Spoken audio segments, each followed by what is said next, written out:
Welcome back, guys, to the last session of the day.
Okay,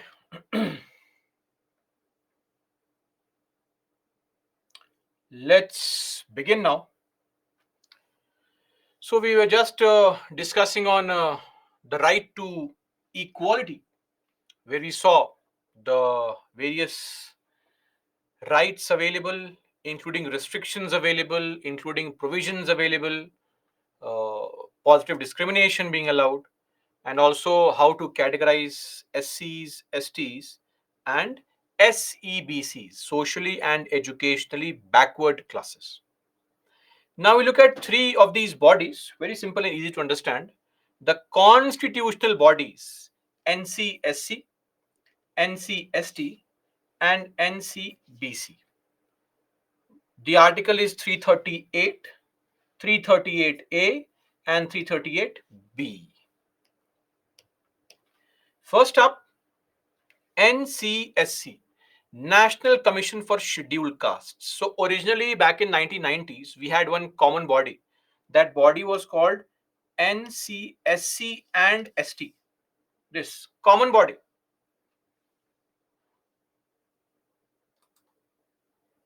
NCSC and ST. Later on, we bifurcated this body into two separate bodies called NCSC and separately NCST, because the needs and aspirations and problems and concerns and expectations of scheduled castes vastly differ from that of scheduled tribes. That's the reason. So, what is the purpose of this body?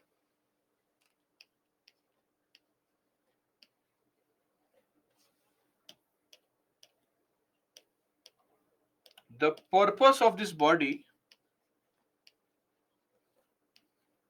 is to promote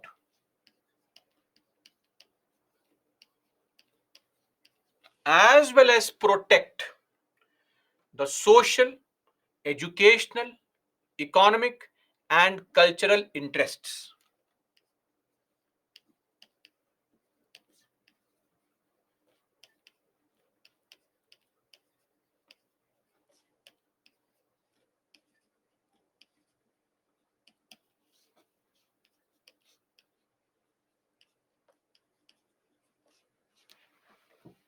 Cultural interest of tell me, of which community? Scheduled castes and Anglo Indians. Are we clear? So, National Commission for Scheduled Caste focuses on the protection, promotion, etc. of both the scheduled castes as well as Anglo Indians. It's a common body for both SCs and Anglo Indians. For STs, it's a separate body. Are we clear firstly? So, this body takes care of the issues related to scheduled castes and Anglo Indians. Now, The purpose to oversee the implementation of various safeguards. And what's the membership? Chairman, vice chairman, and three other members, total five, appointed by the President of India. Nothing else is mentioned with respect to how to remove these people, what is the criteria, etc. Nothing else is mentioned, right? So this is there with respect to the uh, membership of this NCSC. Okay. Now, duties and functions to investigate and monitor. So, just to summarize duty and functions for you, frankly, all such bodies perform a specific task. And what's the task? Very simple. Point number one, to investigate all the safeguards that are there for the SCs and to evaluate the safeguards are working properly. Number two, take up complaints. Whenever the SC person is deprived of his rights, he can simply file a complaint to NCSC. Then participate and advise on the planning process of socio-economic development of SCs, right? So participate and advise on how to evaluate or improve the socio-economic situation of the scheduled castes. Then annual reports are presented to the president because it is a constitutional body. Then making recommendations on what steps can be taken to improve the conditions of SCs and discharge other functions in relation to the protection, welfare, and development as well as advancement of the scheduled castes. Clear? Again, investigating and monitoring all matters pertaining to SCs, taking up complaints filed by SCs, participate in advice on the socio-economic development process, then presenting annual reports, making recommendations, discharging other functions with respect to protection, welfare, development, and advancement of the SCs in the country. Beyond that, whenever the state government or the center is trying to make any policy decision for the SCs, it must consult. Very, very important. It is mandatory for the center or state to consult the commission on all major policy matters affecting the scheduled castes. Are we clear? And lastly, whenever NCSC takes up any kind of complaint, it acts as a civil court. It has the powers of a civil court. What is the power of a civil court? I think we know very well. Civil court has primarily two powers: asking people to come and be a witness. So anybody can be called to be a witness in the civil court in front of them and asking for submission of any and every kind of document from a public or a private body. These two are the powers of the civil court primarily. So we have mentioned this here, powers of civil court. You can find this mentioned in your constitution only. Okay, powers of a civil court. Not really important, don't worry. It is just that I mentioned this point here. In case you want, you can read Article 338, Clause 8. It is just a copy paste. Clear? So that's it. We are done with the functions of NCSC. Done. Over. We are also done with the function of NCST and NCBC. Because NCST and NCBC perform the exact same function. All these words, word by word, line by line, is exactly the same. The only difference is here it is NCSC, there it will be NCST, and there it will be NCBC. Otherwise, not a single word is different. So NCST is under Article 338 capital A and NCBC is under this article. And NCBC was a more recent phenomena. It was made in 2018 through the 102nd Amendment Act. Please remember this point. Are we clear, everybody? Okay, so this is with respect to the provision of the National Commission for Scheduled Castes, Scheduled Tribes, as well as the backward classes. Now we'll discuss on the next group of rights, the right to freedom, Articles 19 to 22. So, what exactly is this next group of rights? So, right to freedom starts with Article 19, which provides us with the right of or the protection of certain rights. Six different types of rights are mentioned here, six different categories. Again, go back to the same point. Some rights are available only to Indian citizens. Which rights? 15, 16, 19, 29, and 30. So all citizens shall have the following right: the freedom of speech and expression, okay, to assemble peaceably, meaning peacefully and without arms and ammunition, to form associations or unions or cooperative societies. This phrase was added via the 97th Amendment Act 2011, right? So this is how we have the provision.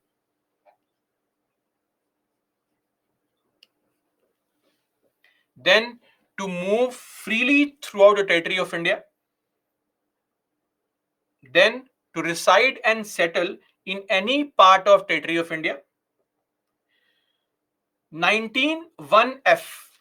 These are all Articles 19, Clause 1, Subclause A, B, C, D, E, and G. F has been repealed. What was F? F was the right to property, which has been removed now. So F used to read like this: to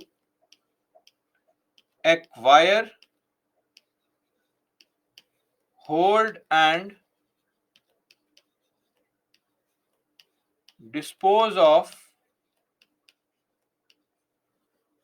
property.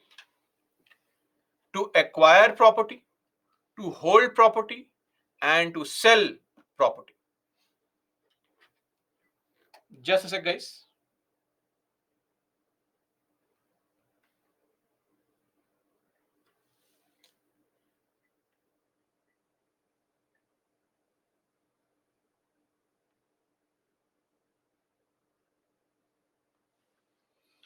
So, every citizen had the right to purchase property, keep it, and to also sell it.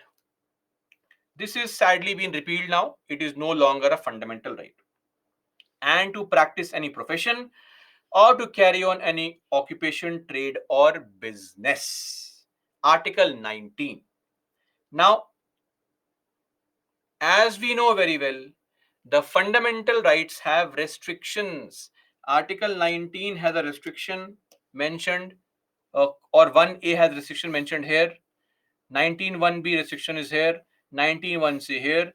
19(1)(d) common restriction for both of them. E and G restriction is here. 2 points to remember. Restrictions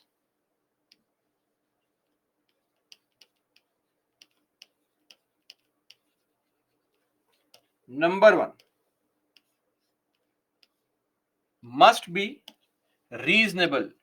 You cannot have unreasonable limitation on these rights. And second, they can only be done by a law. Without making a law, restrictions can't be imposed. So executive orders will not be sufficient to impose restrictions on the article of rights mentioned here. Are we clear, everyone? So this is Article 19. Now let's see these rights one by one, and rather not the rights but the restrictions, which are more important. So first up are the restrictions on the freedom of speech and expression. So before we begin, couple of points for you to understand. When we talk about this freedom of speech and expression, a very, very important element is this. This freedom of speech and expression will also include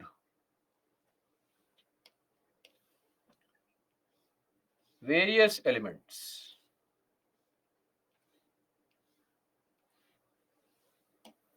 The freedom of speech and expression also includes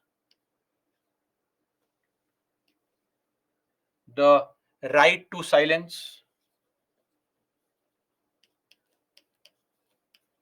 You have a right to express yourself. Silence is also a form of expression, which you use a lot when I ask questions in the class. Then right to know. Indira Gandhi Raj Narayan case. Then the freedom of press, right? Romesh Thapar case. Then one very interesting right is a right to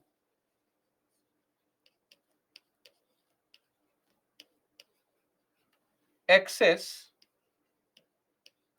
information over the internet.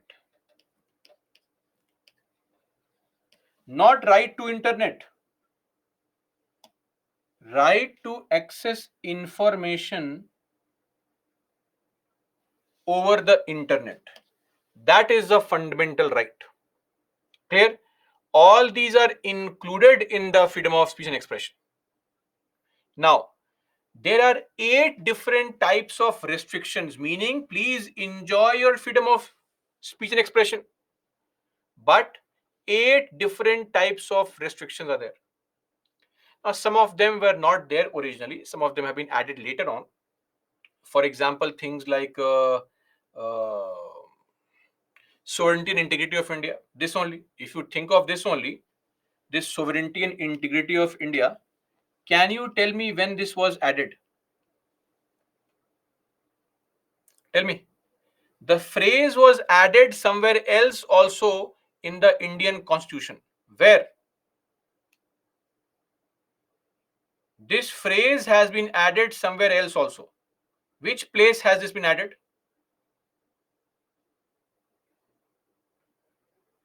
Shahid, the only correct answer so far. Very good. Others?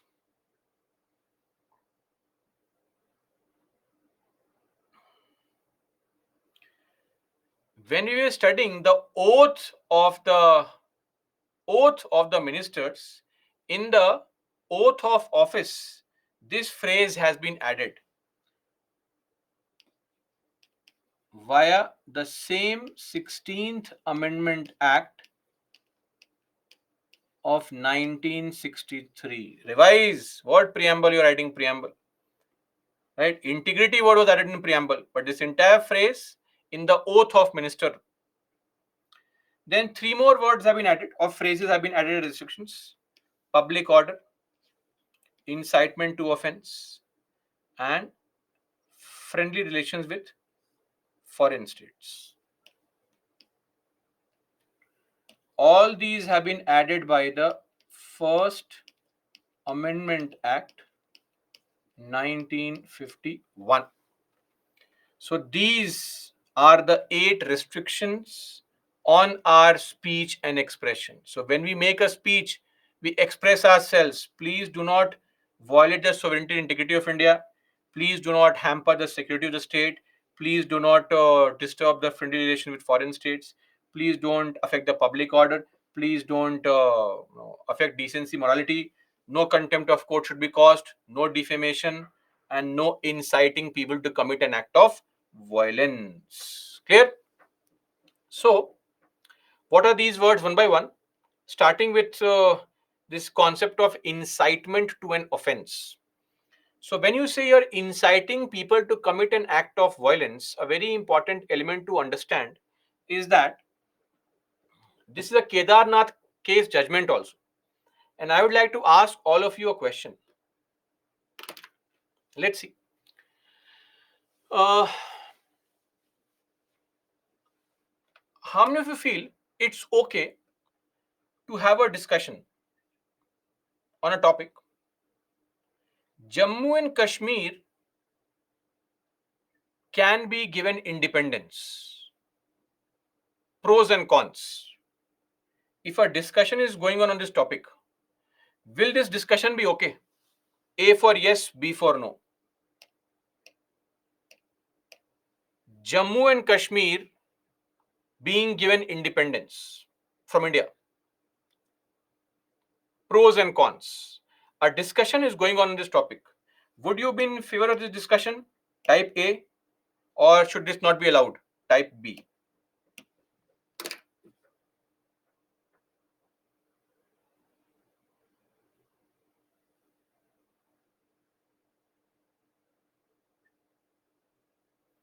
Oh.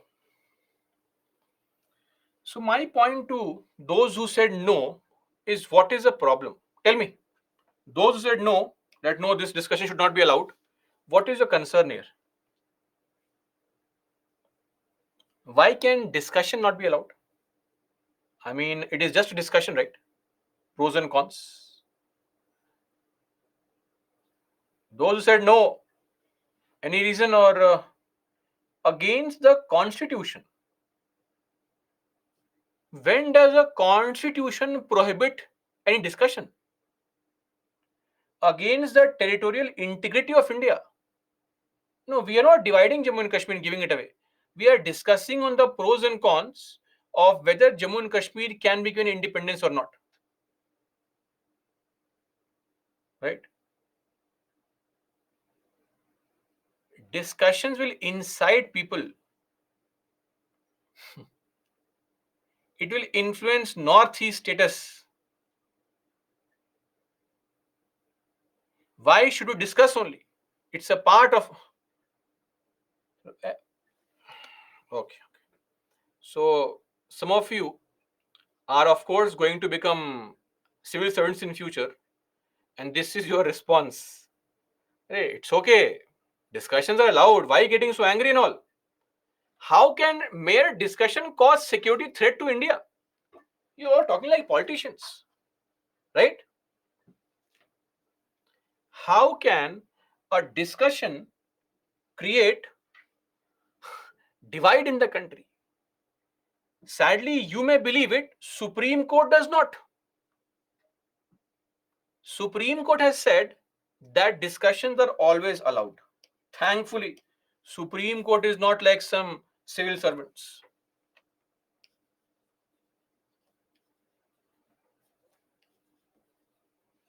Always allowed.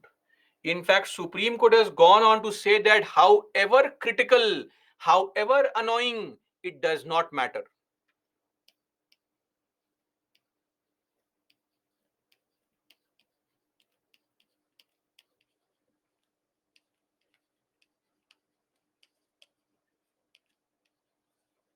Oh, I just forgot. I'm talking to people who take offense at jokes also. So, yeah, of course. How will you tolerate discussion? No, but on a serious note, discussions are allowed, will always be allowed. Come what may, discussions cannot be stopped. Second thing is advocacy, to preach. Now comes the catch here.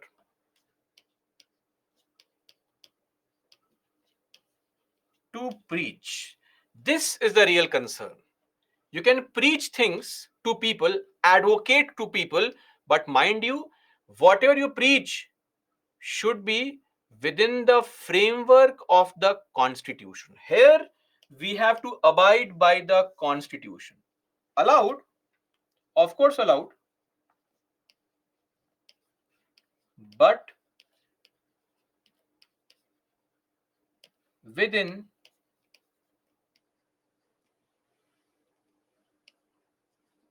the framework of the constitution. Please don't preach things which the constitution does not allow for. Okay?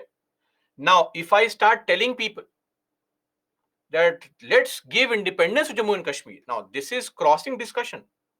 Now we are trying to advocate this idea, which violates Article 1, right? Problem.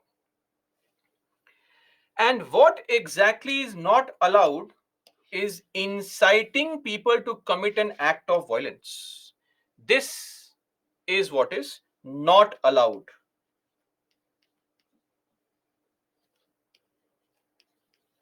So, in our country, there is no definition of hate speech, but an example would be this only: hate speech.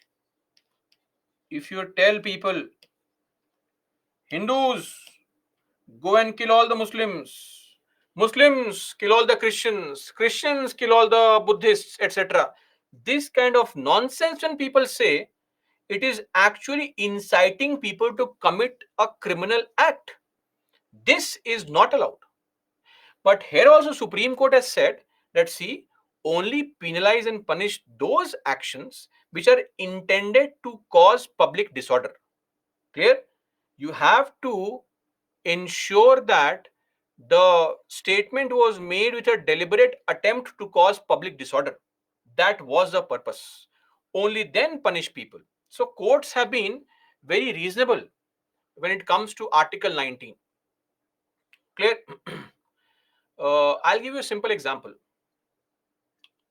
Recently, this Senthil Mallar case.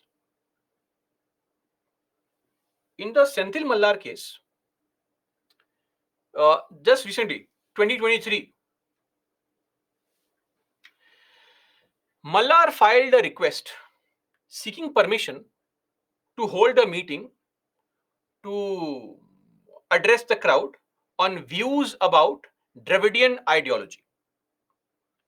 And the police denied him permission to hold this kind of meeting. Right? Supreme Court or the High Court scolded the police that how dare you not give permission? And the court said that it is now a too well settled a practice that the freedom of expression that is guaranteed in Article 19, Clause 1, Subclause A of our Constitution also includes the freedom to hold opinions. And it cannot be prevented just on the mere suspicion, mere apprehension of law and order problem. Are we clear? Everyone? So, if you hold an opinion and you want to convey the opinion, your speech cannot be curtailed just because the police feels that possibly there could be a threat. In a democratic setup, it is always possible that there will be divergent points of view regarding a belief, regarding an ideology.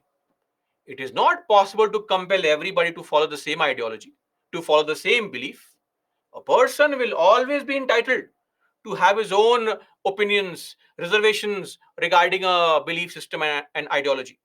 Only if there is a dialogue, there is scope for evolution. Are you clear?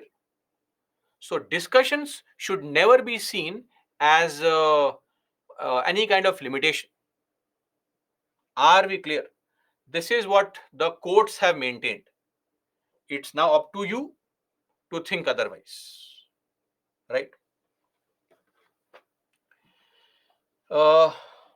Muskan, basically Kedarnath case was a case where it was being looked into whether the uh, sedition as a law is valid or not, and to what extent is it valid, and when can the government impose restriction on somebody's speech.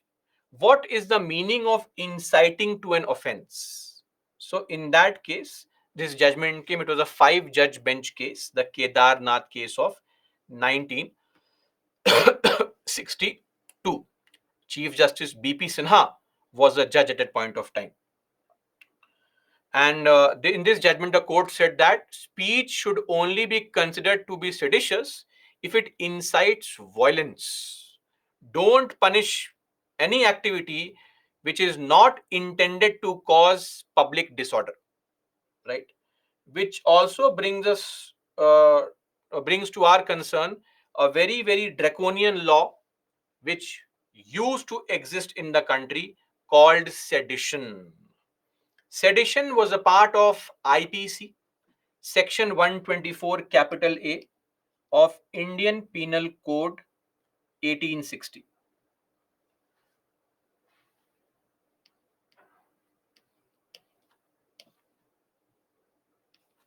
sedition.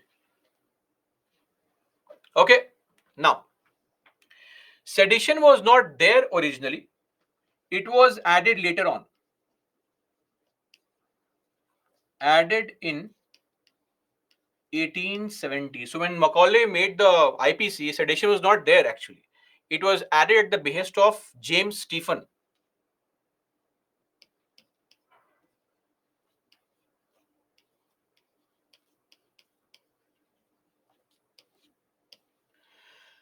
One more thing.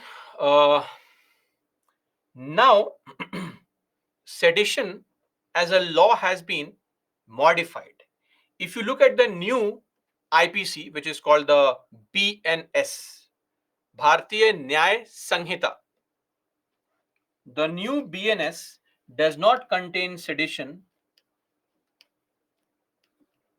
In the new BNS, which is there to replace the IPC, the same section is there in section 150. Okay. Now, what was sedition? One simple question to you. Anti-national activity. Sedition means anti-national. A for yes, B for no. Take the answer quickly. Sedition means anti-national. A for yes, B for no.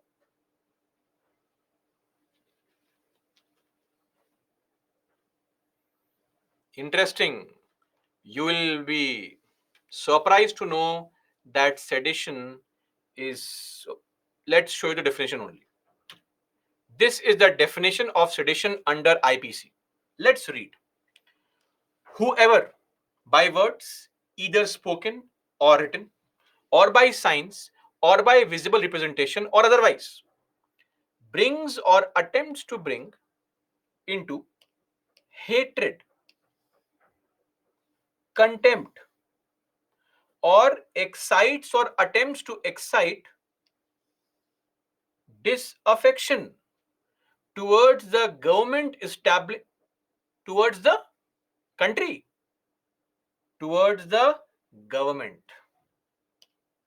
Now tell me, is sedition anti-national or anti-government activity? Did you get the point here now?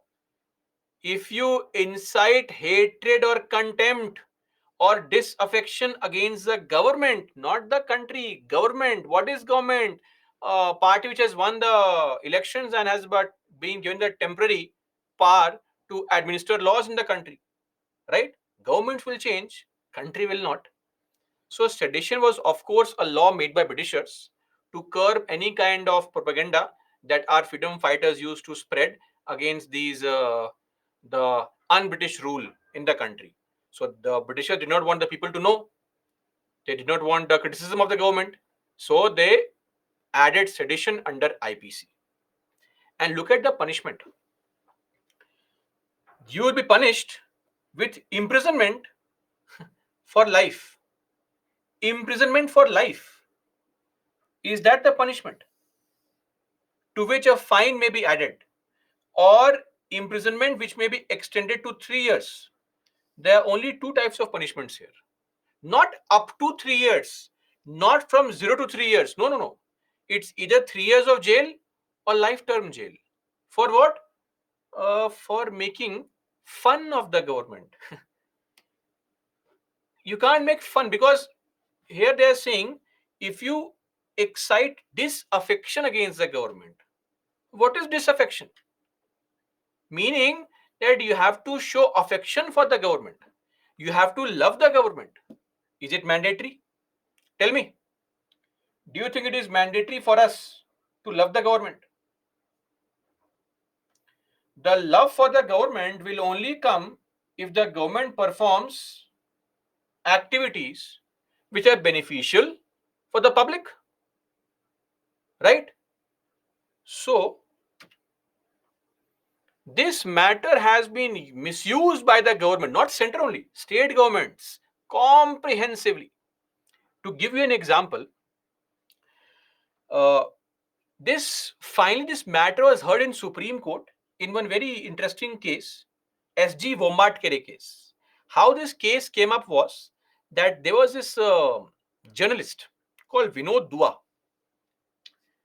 Now, Vinod Dua, you would not know him. Vinod Dua was the so-called original food blogger, right? He would work for the channels going and eating food like the current food bloggers you see on our YouTube shorts, etc., who go to every food channel and would eat free food and uselessly will praise the food, however pathetic the food may be. I think you know very well that now the things have come down to making chocolate Maggie also. I don't think it is justified. It should be a criminal offense to make chocolate Maggie. That is not correct. I'm not sure some of you may be fans of chocolate Maggie and stuff, but this is not justified, right? Anyway, so our food vlogger Vinod Dua used to eat food and oh, Fanta Maggie. Please don't make all these statements. I may not continue the class if I hear more such unique, innovative recipes. Fanta Maggie. Yes, of course, we have seen that also. We all understand there's a hidden master chef under in us, but some people are taking it too far, right? And our social media people, right? They would go and go crazy. Anyway, so Vinod Dua, he later on joined the Wire. You know the Wire, right? Funded by A. Vardharaj from USA and all. Anyway, no allegations. Sorry, no allegations on anybody. The Wire is largely, supposedly, a left-wing channel. So it is very critical of the current ruling party. And Vinod Dua would run a show on YouTube. He passed away last year. Vinod Dua would run a show on YouTube and would constantly spit venom against the government. PM's handling of COVID is not nice. PM has used death and terror to get votes. PM has caused the loss of life of our Jawans, etc. Every day, his task has now been taken over by one more Magsaysay Award winner, uh, news reporter called Ravish Kumar. So the ultimate point is, it's your personal opinion. If you don't like the government, you are a citizen of this country. You have every right to criticize the government. Every right. We may not ascribe to Vinod Dua's view. That is a personal point. But can I stop him from criticizing the government? Of course not. We will have to protect that right of his and for all such people till the last breath, because today it's them, tomorrow it can be us. Nobody's right should ever be curtailed. But some local BJP leader filed a case against him. Sedition. This matter was finally discussed in the Supreme Court also. Supreme Court said, what nonsense is this? What is he doing? In an informed democracy, a person is only expressing his opinion. What is wrong with that? What is wrong with that?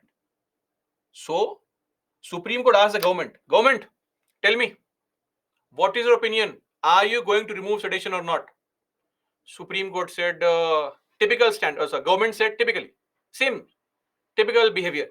We want time, more time, my lords. Supreme Court said, you want time? Take time, no problem. But till you decide on what is going to be done by you, no new case will be filed under sedition. And all pending cases which are there, no coercive action will be taken against any person where the case is pending. So basically, the Supreme Court has said that government cannot use sedition law without responding to whether they want to continue with this or not. Let the government re-examine the law, let them examine the validity, and once they respond, then we will see what to do. As of now, no case can be filed under sedition. Are we clear? The law has been put under cold storage for good. In the new BNS, the Bharatiya Nyaya Sanhita, sedition is not there only. Okay, so they have not used the word hatred and stuff. They have used the word any statement which creates a feeling of secession from India, right? like the movements happening recently in case of some northeastern state. Clear? For example, there was this case where one very famous singer whose show was initially boycotted, later on cancelled. So I'm sure you know what movement we are talking about, which is happening in the country right now. Not in the country, a small group of people trying to raise this concern. So this kind of activity in future can be called sedition, not making fun of government. But imagine for from 1950 to 2021 or 22 rather, for 72 odd years, we had a law in the country called sedition, which would curtail the people's power to even question the government, even make fun of the government. See, the idea is that the words are very vague. When you say hatred, what is the meaning of hatred? Hatred.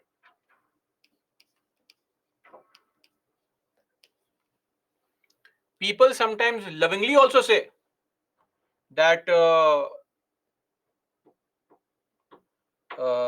I hate you. Now, hatred is too much sedition. If today you say I hate the government, jailed for life. Very strange, right? Or disaffection. This is utter nonsense. It is the feeling is that the government has some right to be loved. No, no. Nobody has a right to be loved. I think some of you would know very well, right? Nobody has a right to be loved, right? Love comes naturally. So you have to earn it. You have to deserve it, right? You can never force anybody to love you, however hard you may try. Are we clear on this? So this is a reality, right? And if the government is performing to the best of its ability, improving on the lives of people for their amelioration and betterment, of course people love the government. If not, sorry, right? Then it also violates article 19(1)(a). You are directly violating, you are directly violating the freedom of speech. You are not letting somebody express his opinion also with the performance of the government. Then prevents dissent, prevents criticism of the government. In a democracy, in a vibrant democracy, dissent and criticism, dissent and criticism are very, very important elements. Now, you will say today that in democracy, don't criticize the government. These are the essential ingredients of a democracy. Then, conviction rate. Now, let's look at this. What is the conviction rate? Of every 100 people arrested by the police, how many are found guilty by the court?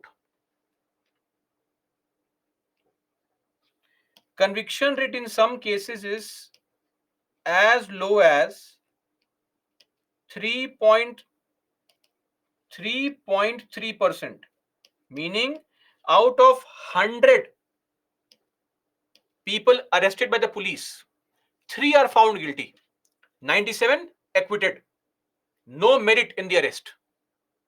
And every year you will find that new state has broken some record. For example, in 2021 it was Andhra Pradesh, in 2020 it was Manipur, in 2019 it was Karnataka, in 2018 it was Jharkhand, in 2017 it was Assam, in 2016 it was Haryana, in 2015 it was Bihar. I mean, every year some state is trying to harass its people for raising an opinion, for having an opinion against them, right? So just a few months back, there was this uh, YouTube press reporter or YouTube journalist, if you may call him. I think his name was Prashant or Pratik or Pratyush. I don't remember his name. He was from the state of Bihar, and he would constantly criticize the governments, irrespective of party, on the poor condition of the infrastructure in Bihar. You should see how the Bihar government trapped him, arrested him, disclosed his personal accounts on the social media. the Bihar police. This is a classic case of complete harassment of an individual who is only exposing your faults. Let the journalist do his job at least, right? Manish Kashyap. Okay, Manish Kashyap. Maybe Manish Kashyap. So that could be the name of the person. So these are situations where all these, look at the Andhra Pradesh government, whether it was TV5 or ABN Andhra Jyoti or the FIR against RK Raju. What are all these things? You are just harassing the journalists who are raising right questions, right? Look at today's day and age, and this has been with every party. Let's not blame the current dispensation. We have seen people drawing cartoons, Asim Trivedi, and being arrested.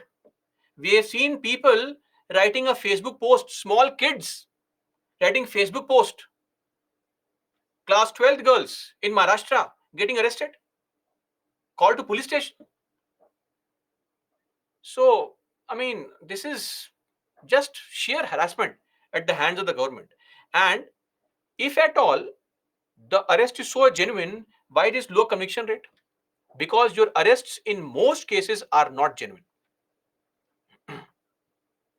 Clear? Then, availability of alternatives. The state constantly says, the governments constantly say that they make firstly stupid statements. They make statements like, we've heard these statements in the court also, that milords, there is something called contempt of court. There should be contempt of government also. If people don't have right to make fun of you, why should they have the right to make fun of us? Because, sir, we have elected you. You are our elected representative, a public servant. Don't act over smart, right? You are a public servant. Your post there is because people have voted for you. Your task is to work for the people's welfare. This is the harsh reality, whether you like it or not. If you have a problem, please resign. Nobody is forcing you, right? So we have plenty of options. Don't we have the provision of national emergency if there is some armed rebellion in the country? We also have UPA. I'll discuss UPA shortly. UPA is a law of 1967, a very draconian law. Unlawful Activities Prevention Act. Then we already have Arms Act in the country. Then there are other sections also of IPC which can be used. Still, the government has been insisting on having sedition. Are we clear? And earlier in the Kedarnath judgment, actually Supreme Court had upheld that sedition to be valid. That sedition is actually a reasonable restriction. That's also there. So this is with respect to sedition, but anyway, the chapter is now closed because it's no longer going to be a part of new BNS. And anyway, even if it does, we are not really sure if it will continue because Supreme Court has become very strict now. It has very clearly said that if you want to make any kind of law on sedition, you please tell us what is your stand here. And as of now, you cannot file a case only against sedition, under sedition. So thankfully, it will no longer be misused. At least this law will not be there to misuse us. So feel free to raise your voice, write articles, etc. If you feel something is wrong in the country, there is no problem whatsoever in pointing it out. Because ultimately, we are all working. You, me, BJP, Congress, DMK, Aam Aadmi Party, they are all working for the betterment of the country only, right? So it's perfectly fine for all informed citizens to raise their voice and concerns if things go wrong. Okay, that is there.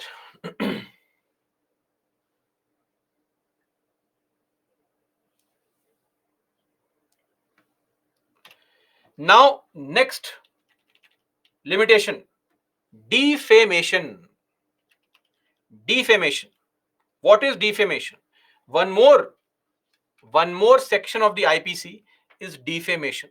So defamation will be there in the new BNS also.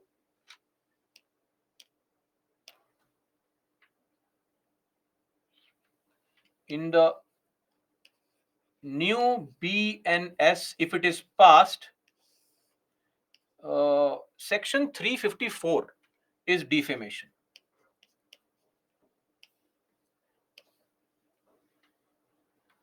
Okay. Now, what is defamation? The classic case of these two people. I am sure you all know this person, Salman Bhai. He makes these amazing physics and brain defying, sorry, he makes these amazing kind of movies, right? I'm sure they are fans of Salman Bhai here. And this person, I'm sure you don't know this person. Don't worry, he is not worth knowing also, considering his current contribution. He is KRK, Kamal R. Khan, Kamal Rashid Khan. So, Kamal Rashid Khan actually was a part of an amazing movie. If at any point of time in your life you ever feel that you're not contributing enough, you feel depressed, etc., sad, you feel that what's happening in my life, please go and watch that movie called Desh Drohi of KRK. Right? If this fellow can be in a movie and have the courage to direct or be a part of that movie on screen, we have every right to do whatever we want to do in our lives. Right? Will act as an immense motivation. And so he made Desh Drohi. I mean, I cannot claim it, but of course, it is one of the worst movies ever made in terms of acting skills and stuff. Of course, right up to the level of movies like Loha and Gunda, etc. Somewhere in that category. But anyway, KRK now reviews movies. He now reviews movies made by other people. So anyway, Salman Bhai made a movie like he does remakes of some other movies. So he remade a movie which was a very popular South Korean movie, The Outlaws. But since it was made into Radhe, it was a complete mess. No, I don't know. I have not seen the movie Radhe, so I don't know. It could be very good also, but reviews don't suggest it to be a good movie. So KRK reviewed that movie, and in that movie now Salman Khan is of the same age as Amit Shah, maybe 1 year difference. And in the this movie, this actress was Disha Patni. Do you guys know Disha Patni by any chance?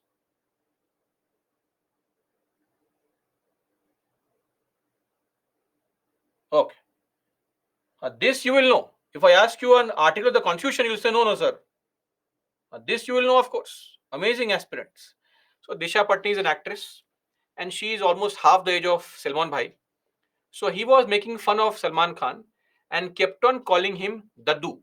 Daddu is an endearing term which you call your grandfather lovingly. So referring to Salman Bhai as a grandfather. Okay. Salman Khan's team became very angry and upset, and they supposedly filed a defamation case against him because he was damaging the reputation of Salman Khan.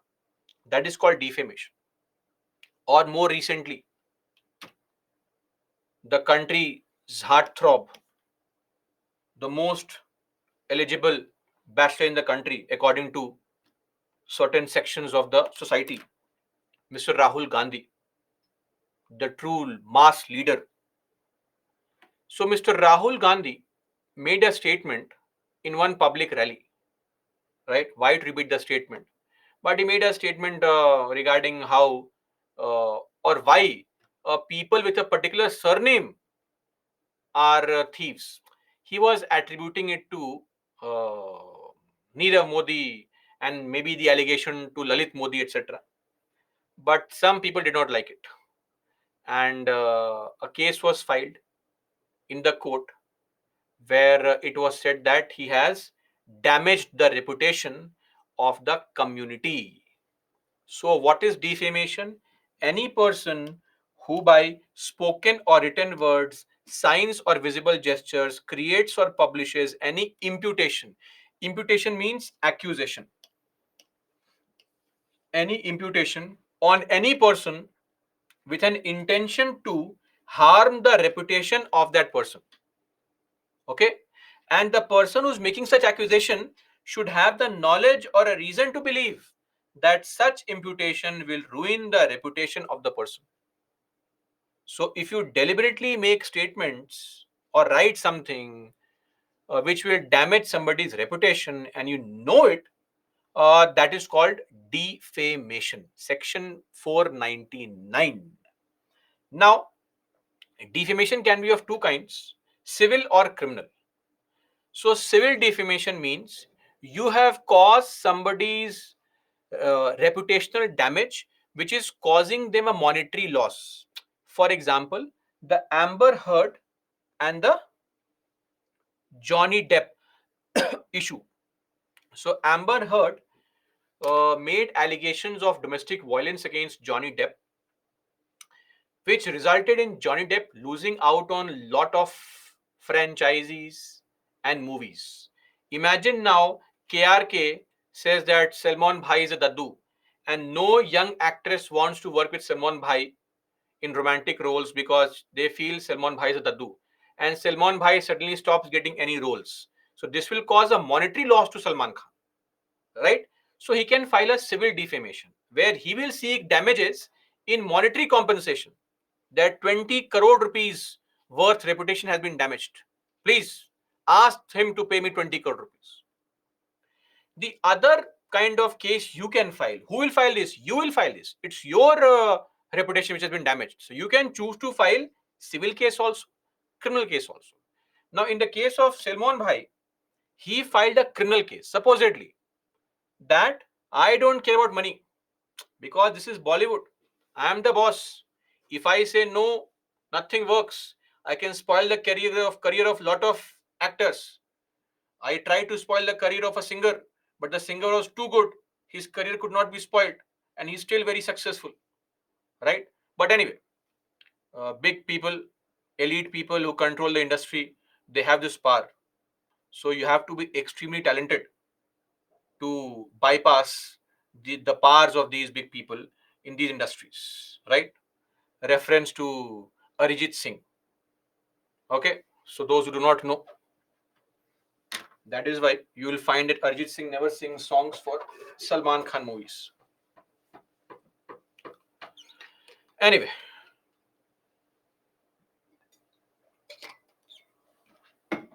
so Salman Bhai may say that I don't care about money and all. I want to see KRK in jail. You send him to jail. The exact same thing happened to our innocent politician Rahul Gandhi also, now MP. That the case which was filed against him was not monetary compensation. It was criminal case. And under the criminal defamation, the punishment can be jail of up to 2 years. How much time of jail? Up to 2 years of jail. 2 years is the maximum punishment. And Rahul Gandhi was given the maximum punishment. This is nonsense, actually. I mean, the judge, we should question his basic understanding that he made a statement, but whether you are a fan of Rahul Gandhi or you hate him, it does not matter. He did not, this case did not warrant 2 years of jail sentence. Not at all. Look at the punishment, look at the statements made by our politicians in our parliament, right? And outside also. Clear? So, anyway, this is the case of defamation. This is how you can file a defamation case against anybody who is trying to damage your reputation. Now, just to summarize a very important point here, there are some issues with defamation also. What issues? Issue number one, Johnny Depp filed a defamation suit against Amber Heard for $100 million. Johnny Depp may have lost $100 million, who knows, in franchising. But if somebody makes fun of you, how will you ever calculate what is the exact amount of monetary loss that thing has caused to you? If today Salman Khan goes to court to file a criminal case or civil case, how will we find the exact amount of compensation that Salman Khan should seek? Because you can never calculate the exact value of loss, right? So exaggerated valuation of damage can be filed. Now maybe in your bank account you have 34 rupees, in your Google Pay 34 rupees, but you will say reputation damage 1 crore rupees. Come on, case filed. Are we clear? That's possible. Exaggerated valuation. No way to quantify it.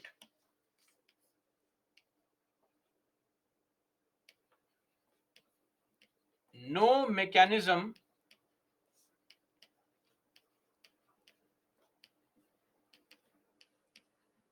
to quantify. Then, multiple cases are filed simultaneously. So, look at the case of Nupur Sharma, for example. Against her, cases were filed at multiple places. Same thing can happen to anyone. Let's say today you write an article against Narendra Modi or Rahul Gandhi, right?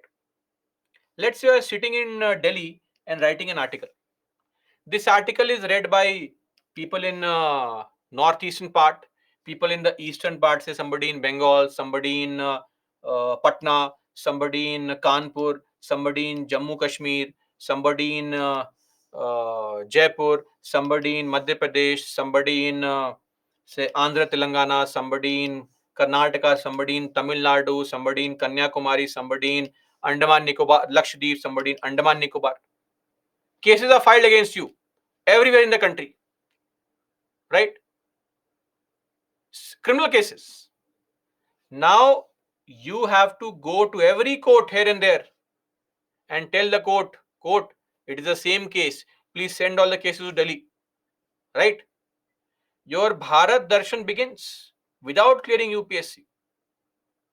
This could be a problem.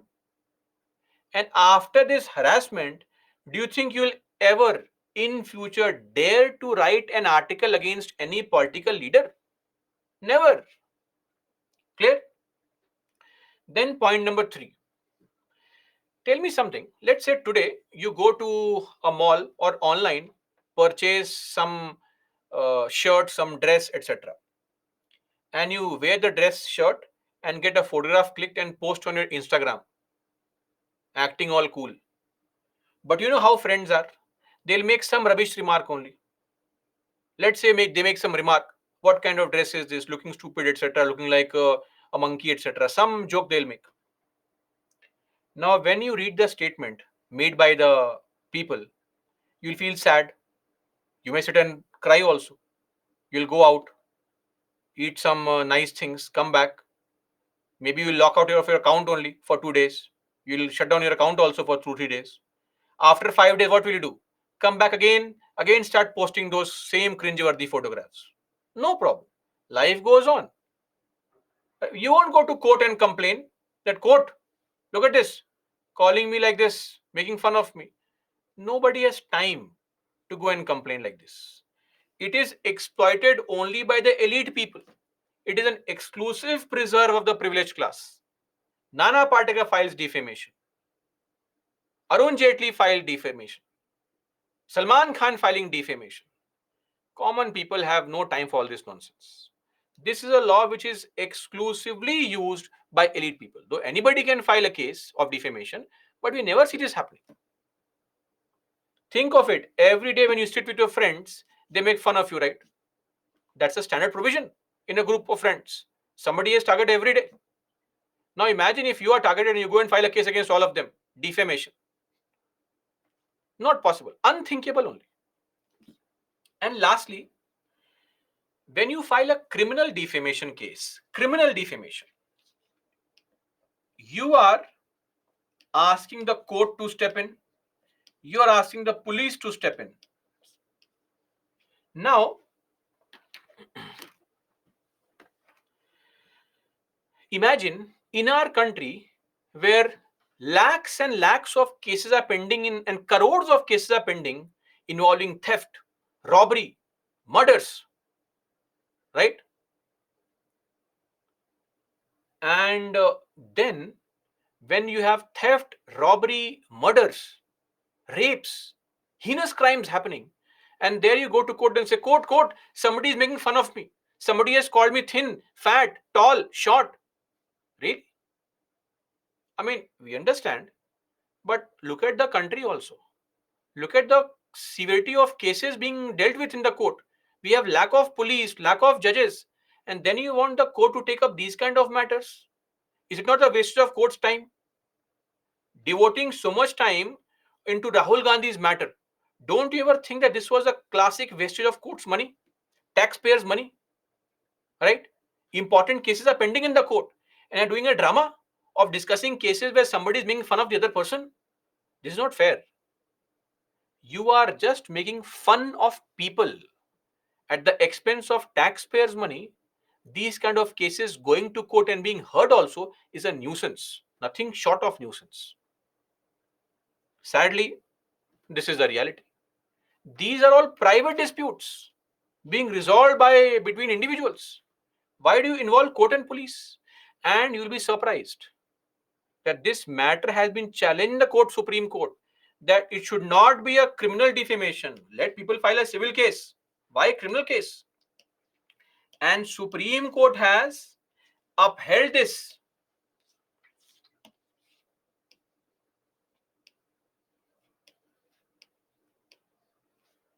Upheld by Supreme Court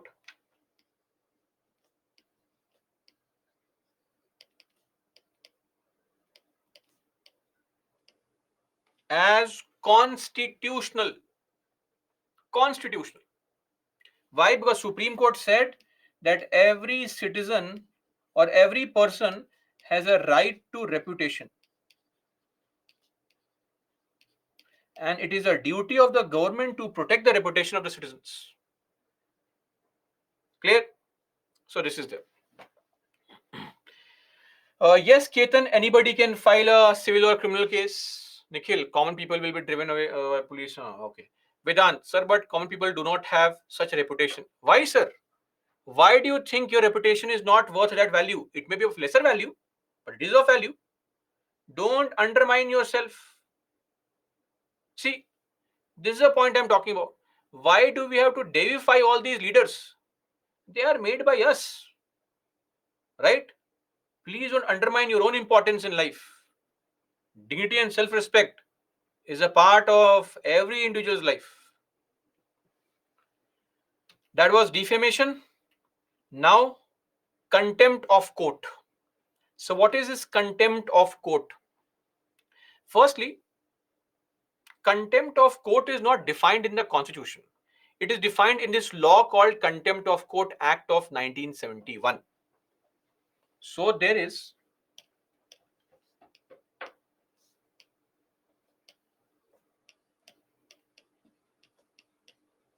no definition in the Constitution whatsoever.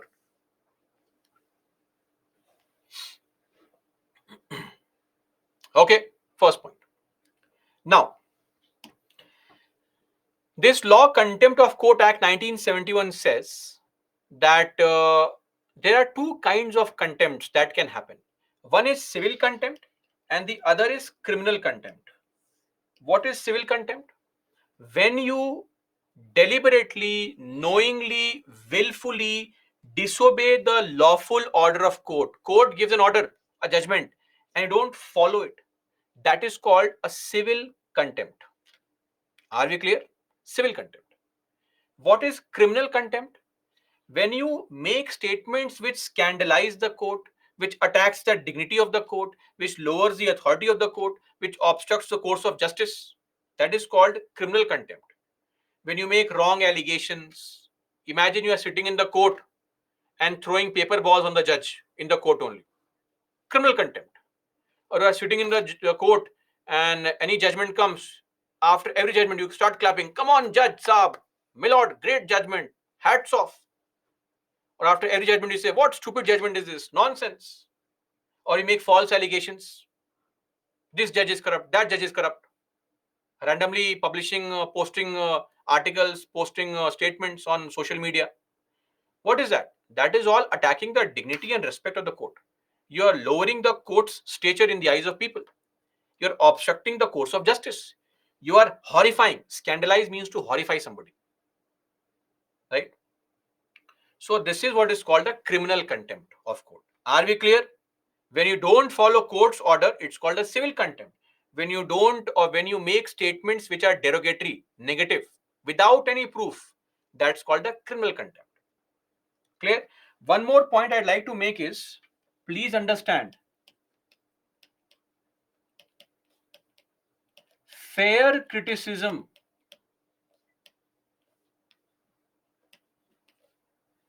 of court, or any, not court, of judicial action. Let's use the correct word here. Fair criticism of judicial action, this is not called contempt. If you make any genuine criticism, like when we are discussing about the court's diversity, we made a statement that the Supreme Court is not diverse enough, and we substantiated that statement with facts, that this is a reality. That's fair criticism. It is not contempt of court. Are we clear? Contempt of court.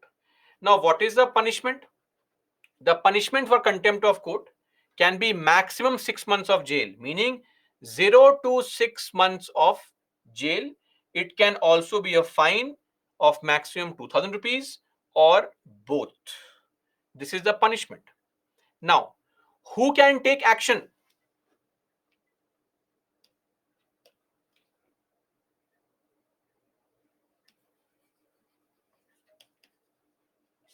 Or who can complain?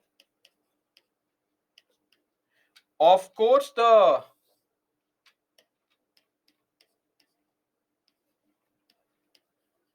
courts suo moto on its own.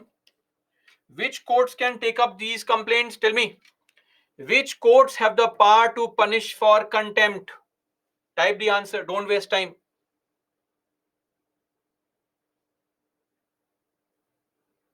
Okay.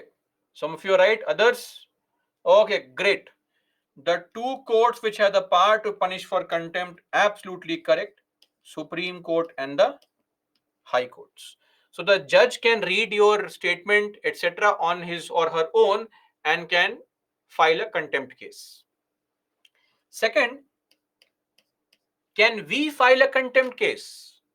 Yes, we can file a contempt case, but that requires the prior permission of the Attorney General, or the Solicitor General, or the Advocate General.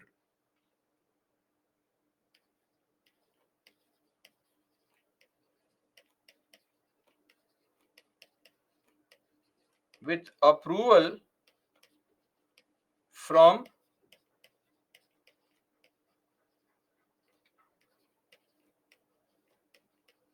Attorney General, Solicitor General, or in the case of High Courts, Advocate General. Clear? So this is the classic point. The power of Attorney General under contempt is this only, that when you want to file a case where contempt of court has happened according to you, you cannot file a case without the approval of Attorney General. Attorney General has to approve that, yes, contempt has happened maybe, then file a case, and then the court decides. So why do we have contempt of court? Very simple. To preserve judicial independence. Unnecessary criticism, useless, unwarranted, undeserved criticism will place or put a lot of pressure on the judges, and will prevent them from truly performing their tasks. Point one. Secondly, it also ensures that the dignity and respect of the courts is upheld. Very, very important. Like we had this case recently, in the, not recent, it's been 2 3 years now, Prashant Bhushan's case, where he made allegation, baseless allegation, against Chief Justice of India, S.A. Bobde. He had to apologize. He did not. He was a fine of 1 rupee was imposed on him. Or a few months back, this case of this actress Juhi Chawla, who filed a case in the court, and in that, it was an online hearing, and some college student entered the court meeting hearing and started singing songs. He thought it's a college fest. Let's sing songs. He thought some professor college situation, I can make fun of things here. So he started singing songs of Juhi Chawla. He was immediately reprimanded, and punishment was imposed on him. He later apologized, saying, "Sorry, my lords," and then he was, let off. So that's there. Now, one more thing: contempt of court does have two problems. Problem one is the vague terminology. When you make statements like scandalizing the court, obstructing the course of justice, these are vague words. Vague words are always susceptible to misuse. And secondly, please tell me,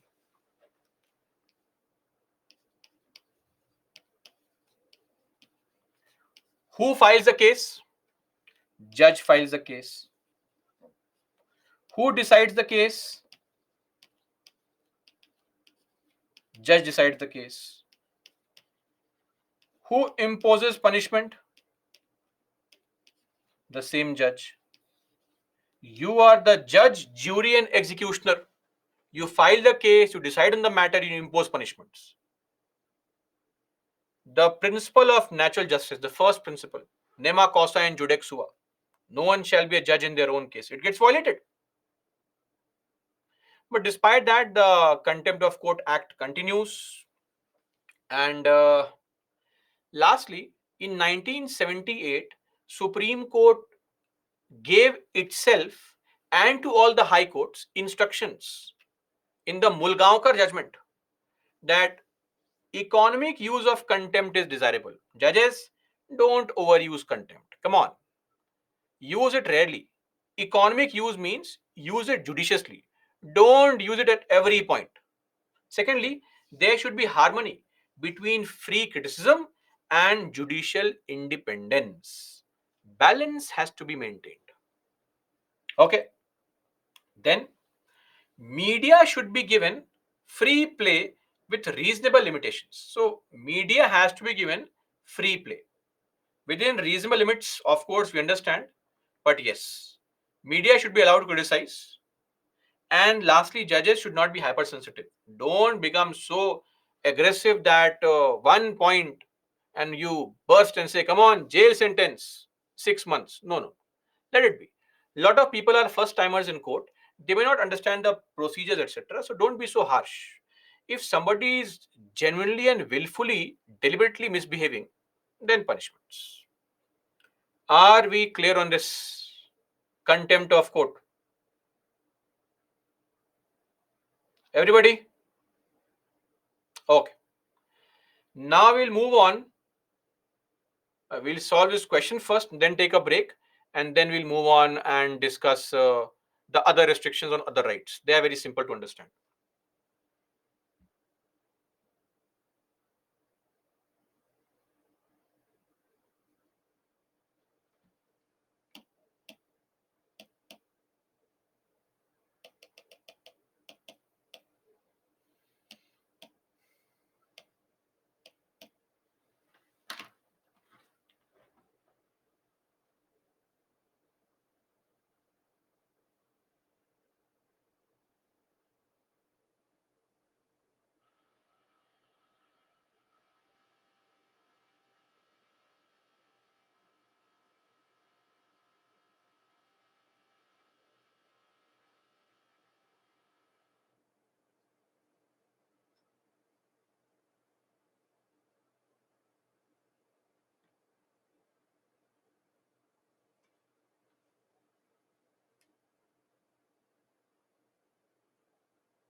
Interesting. Why have people marked C and D as the answer?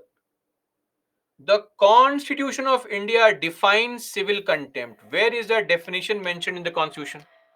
It is not. 3 is wrong. 1 and 2 have to be correct. Must be correct.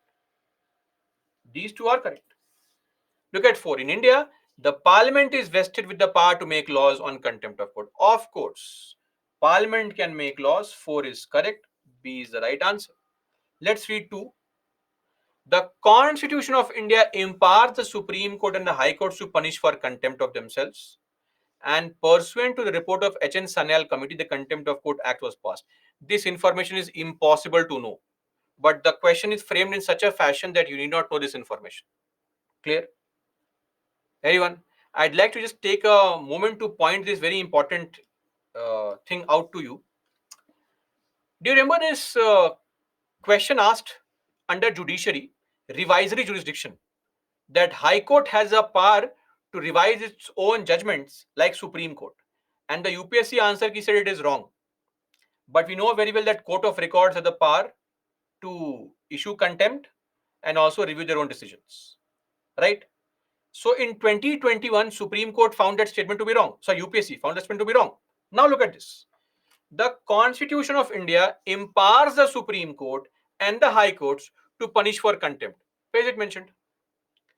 Which article mentions directly that the High Courts can punish for contempt?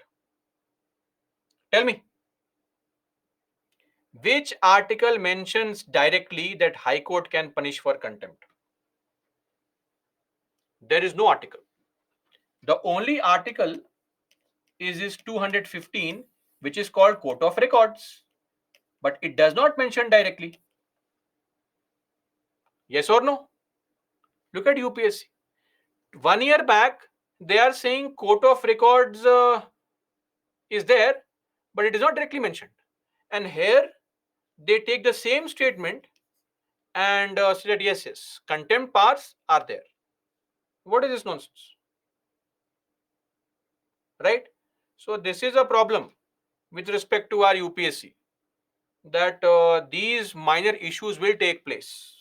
But nevertheless, we have to be prepared for all such issues and concerns, and that is why score heavily, cross 100, steer clear of the cutoff. Anyway, the right answer is B. Let's move on with the next restrictions. Should we take a break?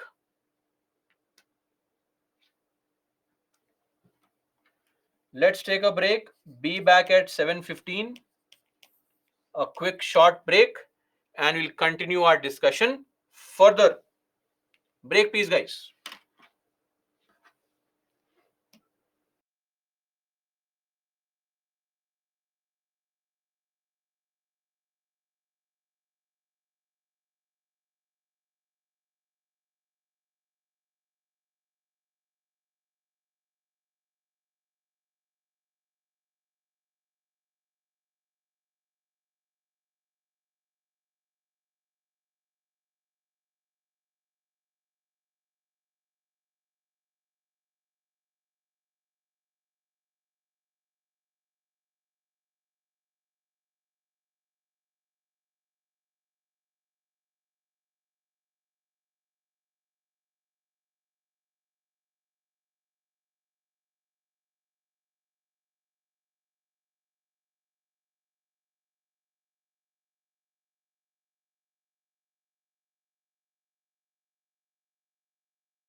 Let's continue with our discussion. The last 45 minutes or so for the day.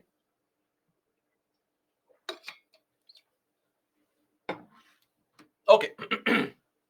Now, second article or second subclause is the right to assemble peacefully and without arms. So, of course, there are two restrictions: sovereignty and integrity of India and public order. Let me just clarify. Right to assemble does not mean assemble anywhere. Okay. Secondly, right to assemble does not mean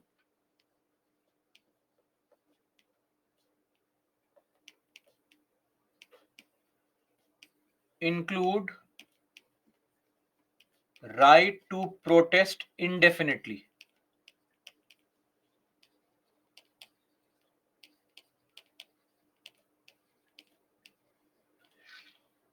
or right to occupy public space indefinitely.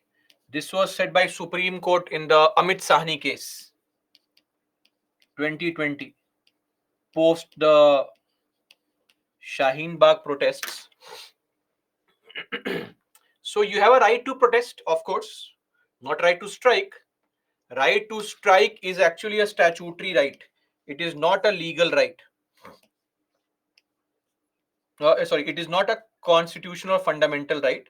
It's a statutory right, meaning it's a legal right, which comes through a law called Industrial Disputes Act 1947. So it is mentioned under Industrial Disputes Act of 1947. Now, one more thing. What are the restrictions? Of course, the sovereignty and integrity of India, and of course, public order. These two restrictions are there. So, we have various laws like the Indian Police Act. Whenever you want to take out a rally, assemble anywhere, you have to take prior police permission. It is mandatory. Then there's a law called Prevention of Seditious Meetings Act. Again, we need to take prior permission for certain meetings. Then section 144 and section 141 of CRPC and IPC. What are these basically? These basically refer to, you would know this, unlawful assembly. What is an unlawful assembly? The district magistrate, the STM, or any other officer appointed by the state government can declare the uh, assembly of 5 or more people as illegal. That is called unlawful assembly. Clear?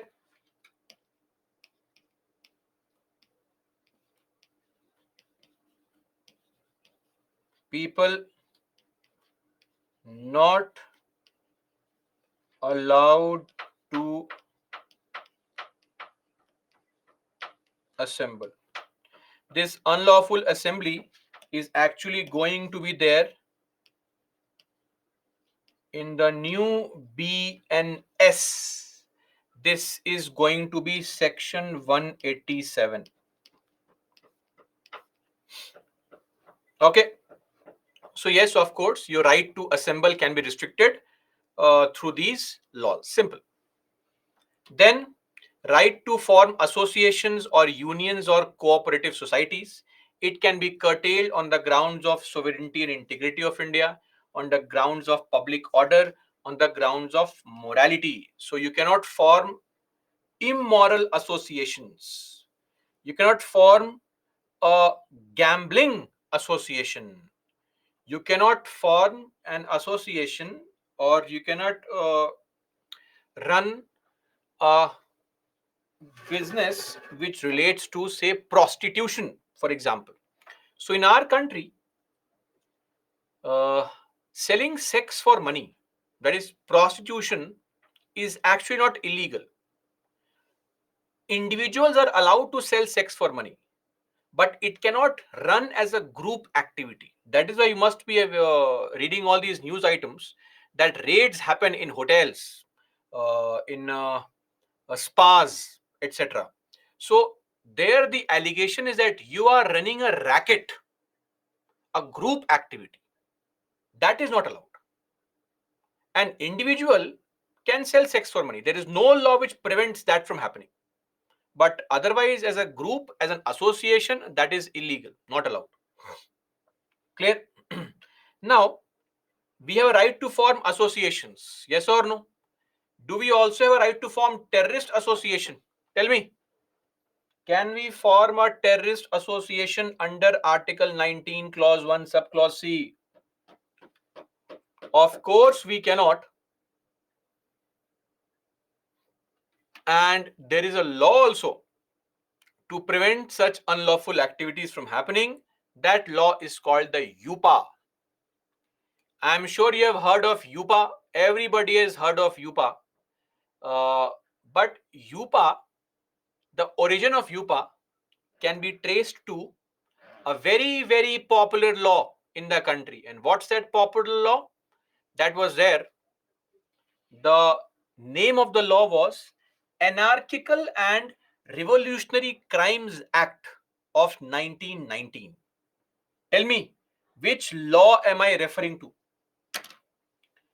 Anarchical and Revolutionary Crimes Act 1919. This was the original name of the law. Very, very popular act. Which was that?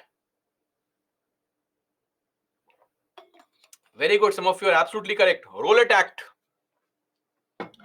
Rowlatt Act was the original name of the law was Anarchical and Revolutionary Crimes Act. So UPA traces its origin or lineage from that law only.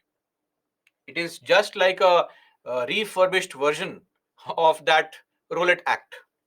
UPA is applicable on citizens and foreigners.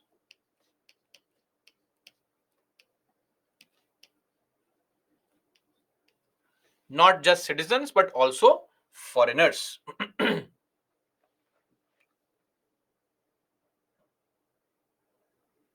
Okay.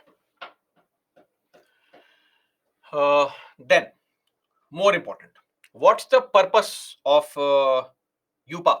To prevent certain unlawful activities of individuals and associations and dealing with terrorist activities. Not allowed. So, that's the purpose. Now, under UPA, individuals and organizations can be declared terrorist organization or terrorist individuals. So earlier, only organizations could be called terrorist organizations. Now an individual can also be called a terrorist via UPA amendment of 2019. So the law was amended and now the government can declare an individual as a terrorist. What happens if you are called a terrorist? Nothing.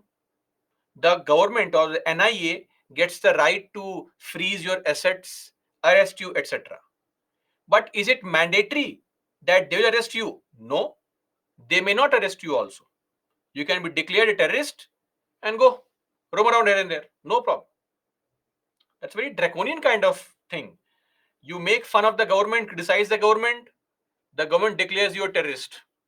Now you're a terrorist. No case, no jail, nothing. Terrorist. A tag of terrorist on you. That's there. Now, what's the punishment? Punishment can be from 5 years to life imprisonment or also death. Death if your action or the action of your association has resulted in death of an individual, you will be given death sentence. Such is the strictness of this law. Now, what is a terrorist activity? To be very clear, this is the definition of a terrorist act. Any act which is likely to, which does or is likely to threaten the unity, integrity, security. This also includes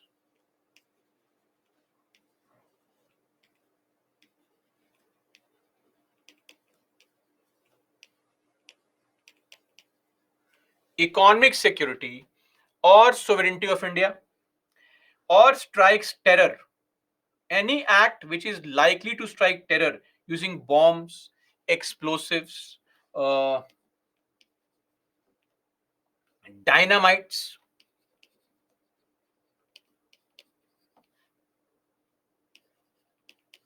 inflammables, right?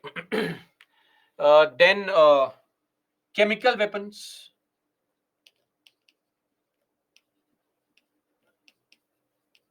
or any other means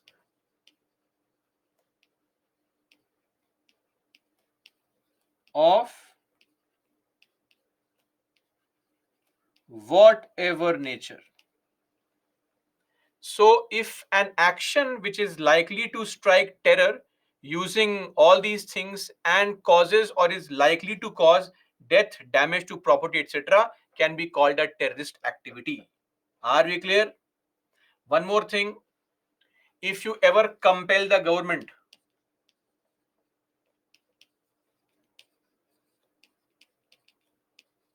via kidnapping, hostage situation, if you make the government meet your demands by holding people hostages, then that is also a terrorist activity. Very important provision for you. Today's motivation. What is that? If at any point of time in future you become a public servant and you are attacked, if there is any attempt on your life and it causes death to you, don't worry, you can die in peace, knowing very well that the person who caused your death will be declared a terrorist and will also be given death sentence. Are we clear? So, causing deaths of a public servant is also a terrorist activity. See, right now, if you die, it's a normal death.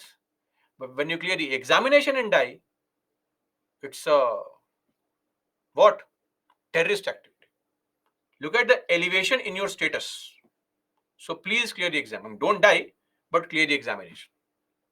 Okay? That is the motivation for today, to work hard. As we say, any motivation is good motivation. Now, this is a law. What are the issues with UPA? Issue number one, vague definition of terrorist. Of course, what are these words? Likely to cause.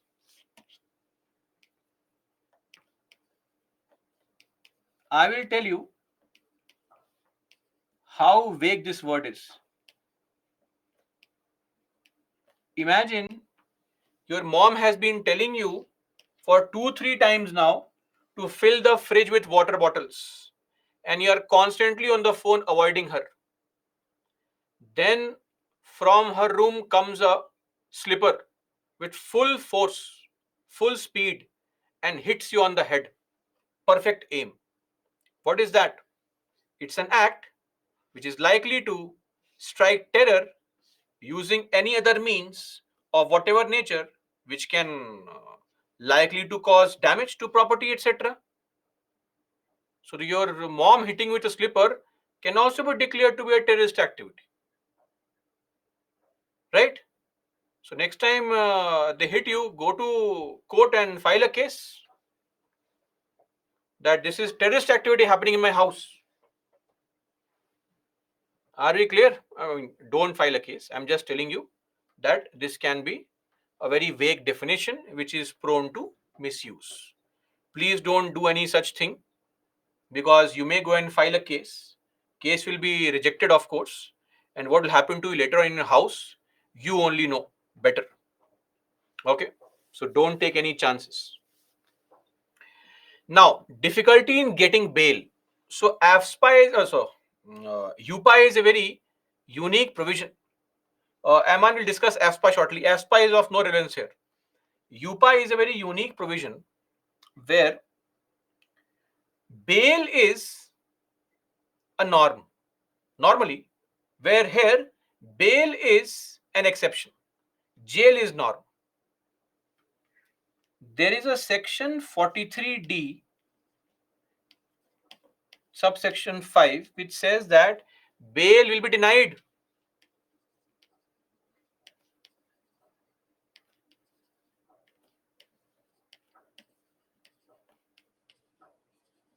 if charges or allegation appear to be true, then bail is denied. So it's more likely that in your case of UPA, bail is denied. Then, extended periods of custody. You can keep people in police custody up to 180 days without even filing a case in court. For 180 days, you can keep the person in jail without actually filing a case also. 6 months. When you are keeping the person in jail for 6 months, who is bearing the cost of the person's maintenance in the jail? We, taxpayer. At our cost, you are trying to suppress dissent. You are arresting people who are actually political dissenters, maybe, who have made fun of your government or made criticize your party, and now you are sending them to jail and keeping them in jail for 6 months. After 6 months, you are filing a case in the court, wasting taxpayers' money also, human right violation also. And then it undermines federalism. How? So we have this body called NIA, the investigation agency, and then we have the police. Police controlled by the state, NIA controlled by center. They both fight, and NIA has superior powers when it comes to a terrorist activity. So NIA can come in your state, interfere in the police functioning, etc., and perform same tasks that the police can perform when it comes to a terrorist activity. So central government indirectly tries to interfere in the domain of the state government, which is public order, right? Central interference on stateless topic, that is public order,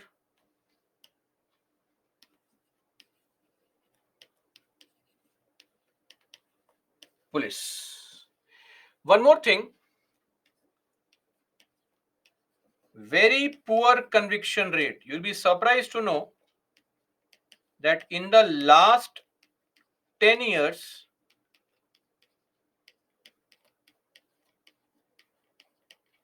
the conviction rate under UPA is just 2%. In fact, if we get very recent data also,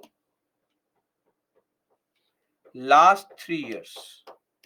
Now, this means 2016 to 2019. 2.2% conviction rate, meaning of 100 people arrested by the police or the NIA, 2% were found guilty. 2 people. 98% wrong arrests. When the security agencies arrest you wrongfully, what happens? Your harassment happens. What is the compensation? There is no compensation. Just lifelong mental trauma. That's the only thing you get after these security agencies arrest you and harass you. Are they punished? No. Are they penalized? No. So why would a person in authority not misuse these provisions? 40% cases only go on trial. 4.5% cases under UPA have been completed. That is the reality. So, if this is the drastic misuse of UPA, where 98% cases are wrongful arrests, then we have to ensure proper checks in the law. Meaning, bail should be given more readily, right? Unlike in the current situation. So these are some things that we have to modify in the law, because With every change in UPA, the governments have just added provisions to make UPA very, very strong law, which is largely being used to just harass people. And most cases of UPA have been filed in the state of Manipur in the last 5-10 years. 30% cases across the country, 20% cases in UP, 14% cases in Assam. Then comes states like Bihar and Jharkhand, 8 and 7% cases. Then comes a state like Jammu and Kashmir, 7%. And then comes Tamil Nadu with 4%. And then the other parts of the country. So a few states have found their recourse to UPA at a drop of the hat. So that is there. Eman, AFSPA is meant for disturbed areas. You'll be studying about AFSPA in your internal security classes, both for Northeast and for Jammu and Kashmir. Harsh, you don't agree with what?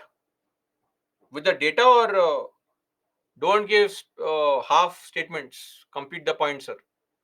So, in the last 10 years, there have been 10,552 arrests, 253 convictions only.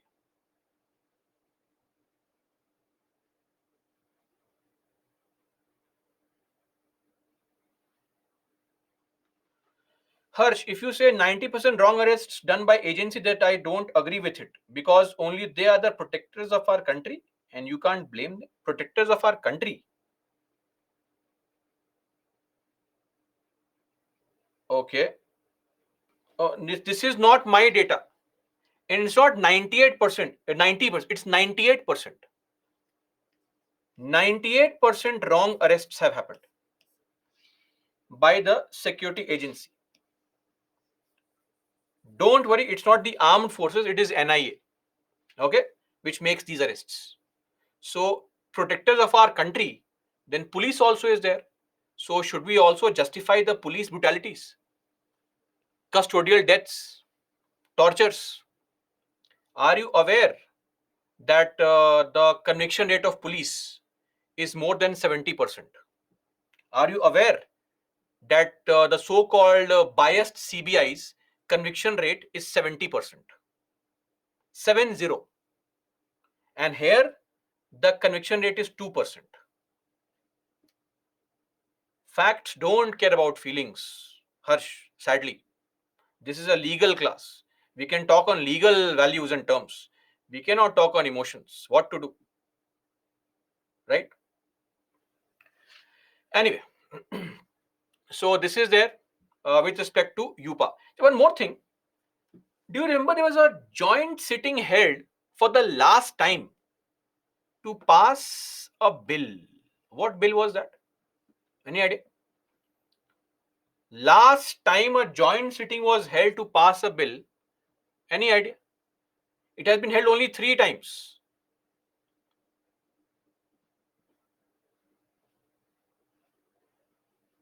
No answer. Kambapati, that is a private member bill. Sakti, it was the first time. Akash, no, not Tada. It was POTA, Prevention of Terrorism Act, 2002. POTA. What was a POTA? POTA was a law which was made in the wake of the aftermath of the parliamentary attack. So normally what happens is, uh, POTA was very draconian law, and POTA was repealed, right? When UPA came to power, they repealed POTA. Such a nice, right? Congress government came to power, repealed POTA. They did not repeal it. They transferred all the POTA provisions to UPA only. That is what is UPA. Things go wrong, you keep on strengthening the law. So that is how UPA has been misused. Unlawful Activities Prevention Act. Okay. Sanchit, UPA full. Are you the same Sanchit who posts random stuff, Sanchit? Or is it a different Sanchit? For the first time, I heard Sanchit asking a question. Interesting. This is full form of Yupa Sanchit. Then restriction on the Article 19(1)(d) and 19(1)(e). What is 19(1)(d)? The right to move freely throughout the territory of India. And what is 19(1)(e)? The right to live and settle in any part of territory of India. So, of course, these two rights have a same restriction: interest of general public and interest of the scheduled tribes. Please give me examples of how our right to move freely and right to reside and settle anywhere can be curtailed through some laws. I want examples. Tell me some laws, some provisions that curtail our power to move freely across the country and stay anywhere.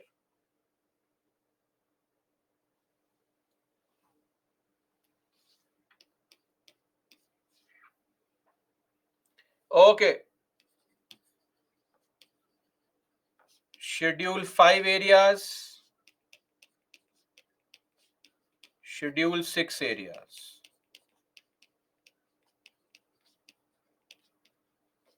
Inner line permit states.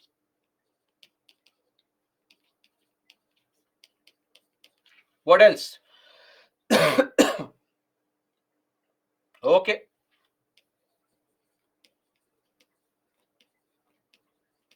Border areas.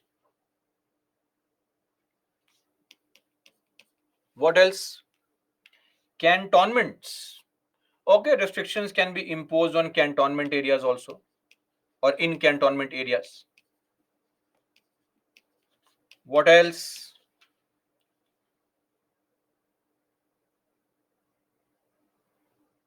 Arey Gaurav, for outsiders, come on. We are talking about Article 19 for citizens only, not foreigners.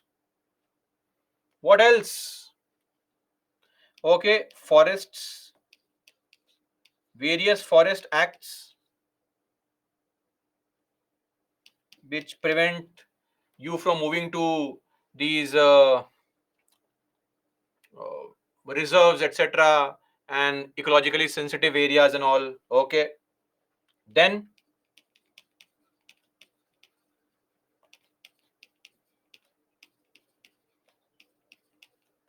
Epidemic Diseases Act of 1897. Okay. So if you have an epidemic disease, then you can't move here and there. Then Disaster Management Act 2004. That also. What else? What else? Then, of course, there are some acts in our country called Gunda Act. Various states have made laws for Gunda Acts, where if you are declared a Gunda, you can be asked to leave the district by the district magistrate. Or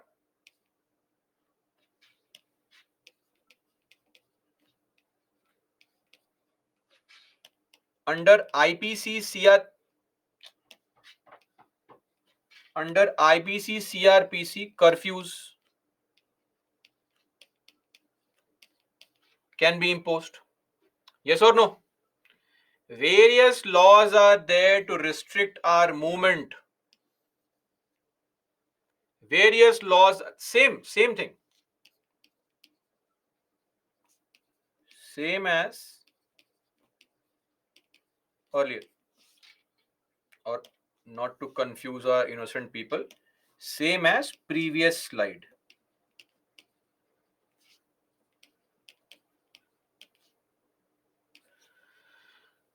Clear? So these are various restrictions that are there on our right to move freely throughout the territory of India and right to reside and settle in any part of territory of India.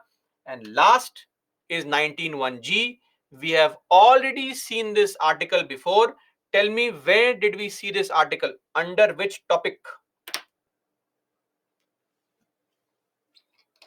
Tell me.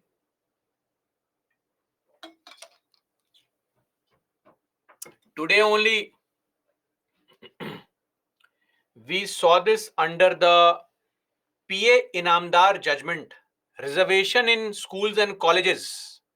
When in the aftermath of the Champakam Durai Ranjan, when the Parliament amended Article 15, it started making laws, it started making provisions for reservation of kids from SC, ST, and SEBC communities in schools and colleges. They also started doing it for private colleges, which was challenged in the PA Inamdar, and the Supreme Court cancelled the reservation or the quota in unaided schools and colleges. So, what is that? The right to practice any profession or to carry on any occupation, trade, or business. You have a right to carry on whatever profession you want. But imagine today or tomorrow you get up and say, I want to conduct open heart surgery. Come on, guys, come to me. I am starting a new shop where I will conduct open heart surgeries for 20 rupees per surgery. Should you be allowed to do that? Tell me. Of course not.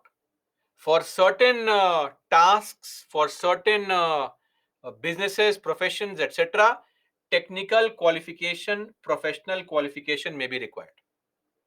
Okay. Second thing, if you say, I want to run my own train service, I want to run my own defense service, I will make my own missiles. No.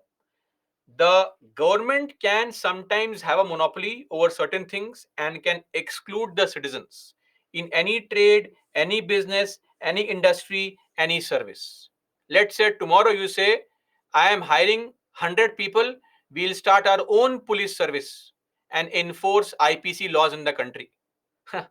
That cannot happen because the monopoly over police is with the state.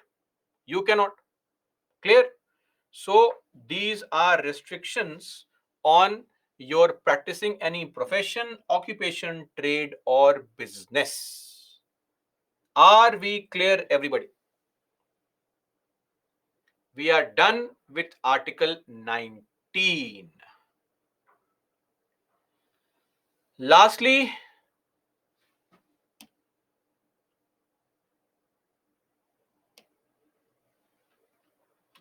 coming to a question, very simple. Right of movement and residence throughout the territory of India are freely available to Indian citizens, but these rights are not absolute. Please comment. So, of course, these rights are not absolute. So, you have to simply mention Article 19, 1D and E, and then mention the restrictions under 19 clause 5 and the examples of those restrictions. That's it. Simple, straightforward question. No complication whatsoever. Are we all okay with this? Guys, I hope you're also writing answers on a regular basis.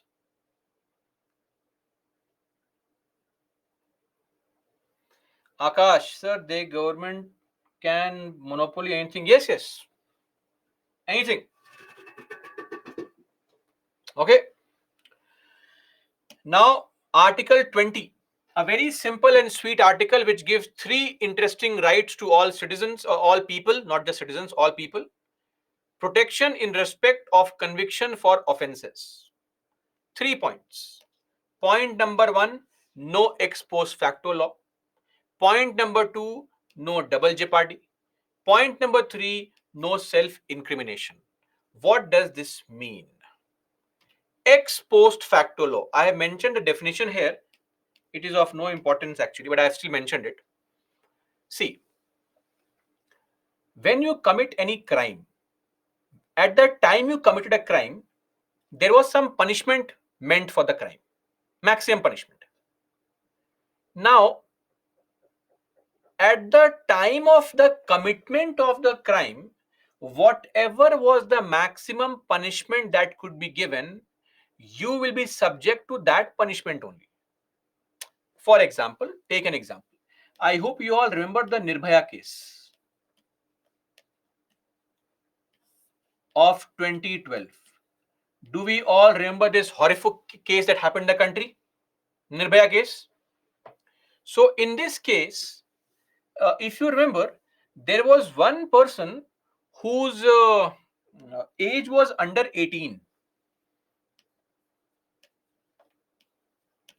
being called juvenile, under 18 years of age. He was 17 years and some months. And because of that, he was not treated as an adult, and he was sent to a juvenile justice home, a prison, where he was also let off after turning 18. So, of course, he was given a very lighter punishment because of him not being an adult. But it also came to light, and with basic information, that this juvenile was also a part of committing a very heinous crime, right? Abhorrent kind of crime, which will put humanity to shame. My point is, we realized that this 18 being a very standard parameter may not work. So, if we widen the ambit and start treating people under 18 also as adults on a case to case basis, that makes more sense. So, in 2013, a Justice J.S. Verma committee report came which said that kids between 16 to 18 years may be treated as adults if a juvenile justice board gives a certificate for it. So from 2015 onwards, kids who are above 16 can be treated as an adult on a case to case basis. Now this crime was committed in 2012.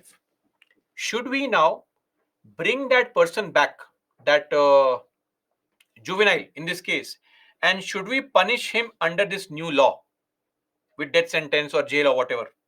Tell me. We cannot actually. Maybe in this case, his crime was very horrific, but we have to maintain a sense of decorum in the society with respect to preventing misuse of the law. That is why we ensure that at the time you commit the crime, whatever is the punishment, that is the only punishment that can be given to you. Even if the law is made more harsh, that law cannot be made applicable from backdate. No ex post facto law.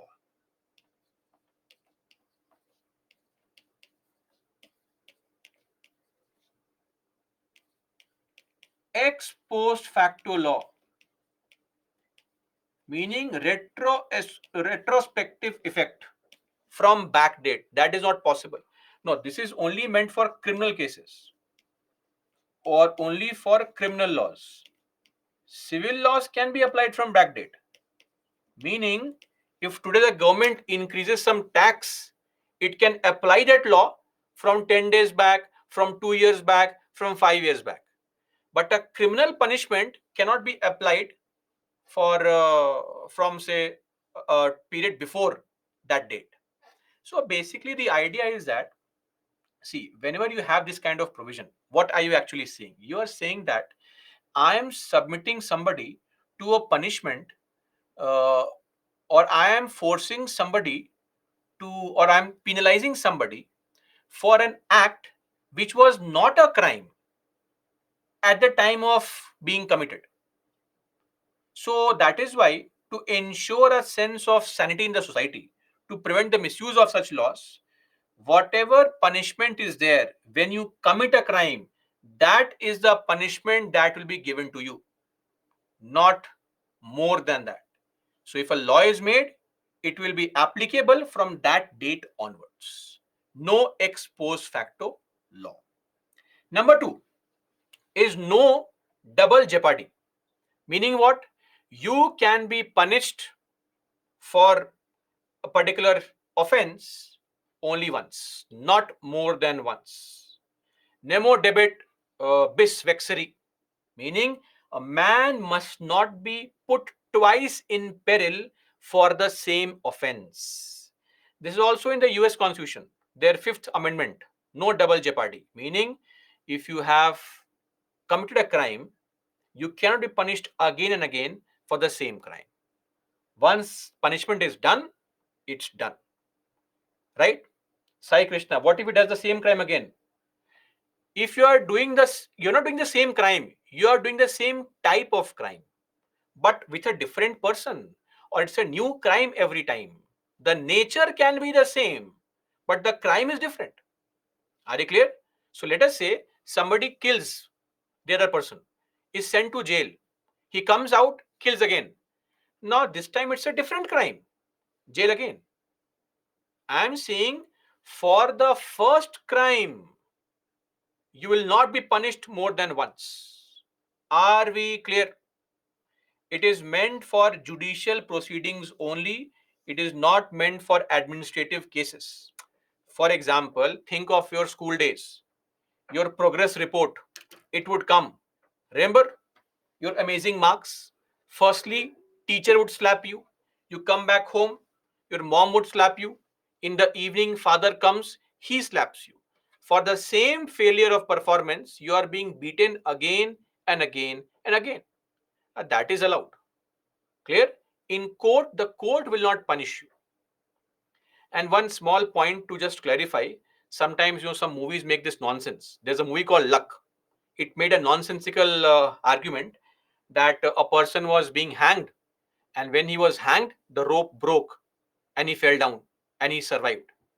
Now you cannot repeat the same punishment more than once. So the jail had to send him off. No, no, no, no, no. Sorry. The provision for the punishment is that you will be hanged by the neck till you die. The punishment was not complete. If you are hanged and the rope breaks, don't worry, we'll hang you again. This is not a new provision. It is there in CRPC, old one also, new one also, in the BNS also. So please don't fall prey to all these cheap movie scenes where the rope breaks and then what happens? The person has to be let off. This will not happen. So don't hope for the rope to break. Are we clear? No double jeopardy, no double punishment. So a classic example was the delay in the clemency powers.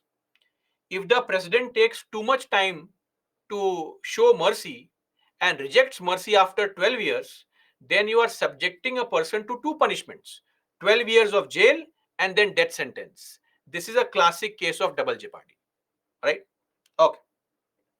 And the third thing, no self incrimination. When the police asks you, did you commit a crime? There is absolutely no need to accept your mistake. You will not be forced into being a witness against yourself. You will not be forced into accepting your mistake. When you give any testimony to the police, that testimony is not acceptable in court. Are we clear? That is why the police relies on collecting evidence. Otherwise, the police will give you nice treatment and will force you to accept anything. A classic case of police brutality is this movie called Visaranai. It's a Tamil movie based on a real story, Visaranai. So there, it was shown. If you have seen the movie, you can see the movie. It's a very nice movie. It was I think the Oscars entry in 2018 for India. At least the nomination was sent, but it could not be selected. It's a real story. So next time the police arrests you, you have a right to remain silent. In all these US movies, they show you have a right to remain silent. In India also. Okay? There is no need to accept your guilt or mistake. Are we clear? But if you accept your mistake and because of, let's say, you say, I killed the person, and then you say, I killed the person and the dead body is hidden there, and the police goes and finds the dead body, then you are trapped. Because based on your testimony, based on your confession, the police has been able to get evidence. Are we clear?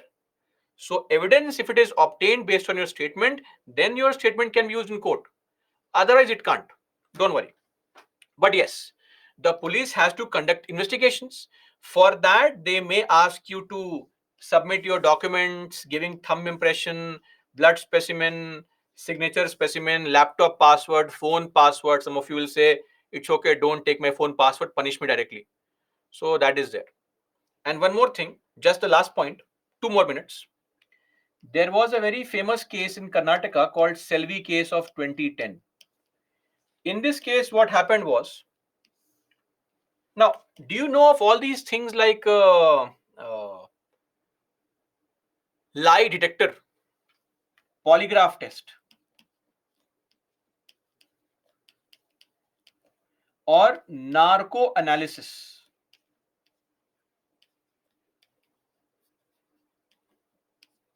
Polygraph or narco analysis. What is this lie detector test? Basically, they check your heart rate, pupil dilation, etc., to find out whether you are speaking the truth or not. And what is narco analysis? They give you some drugs like sodium pentothal. You lose the control over yourself and you may blurt out some secrets. But these things cannot be done on an individual without the permission. Can't be done without permission of the accused. And even if you deny the permission, it does not mean that your guilt is in any way accepted. Clear? It is not an admission of guilt. So basically, the idea is very simple. Like maybe if you drink, let's say people drink whiskey, vodka. What happens? When you drink whiskey and vodka, two things happen. Number one, you start speaking English suddenly. And number two, you start speaking nonsense and too much of truth comes out. Same thing in the case of narcoanalysis. But here, over use of drugs can also result in loss of life, right? So it is very risky and dangerous. It should be done only in the presence of a certified, of course, a medical practitioner, a doctor. And secondly, you can refuse it also. So these kind of invasive tests cannot be done without your permission. And even if you refuse it, it is in no way any kind of admission of your guilt. Are you clear? Article 20, three different statements, three different protections being offered. And Article 20 cannot be, or the right to move to court for Article 20 cannot be suspended even during a national emergency. Are you clear? Everyone? So that's it. That's all for today. Let's end our discussion here only. Tomorrow we'll take up for discussion Article 21 and we'll move forward from this point of Article 21. Okay. So that's all for me, guys. Jai Hind.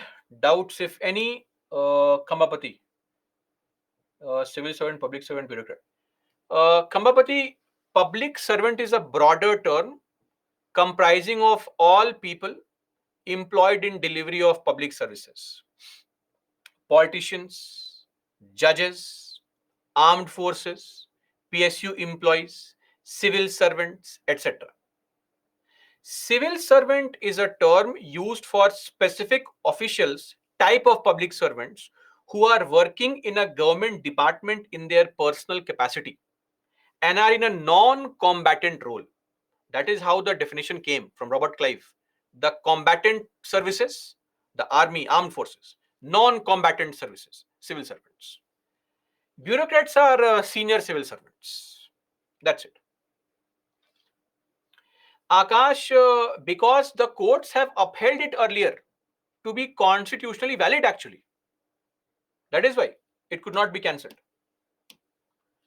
Karan, right to know comes under this idea that every citizen has a right to know of government's activities, not right to know your neighbor's phone number. No, not that. Government's functioning. So this is, think of it as a precursor to the Right to Information Act.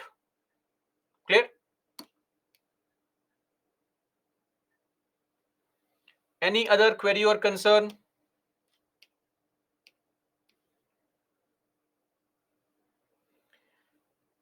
Others, quashing. Quash means to cancel. Simple. Quash, cancel. So canceling the petition. I filed a request. It is being quashed. It's being cancelled. Doubts, if any, feel free now to ask the doubt. I mean,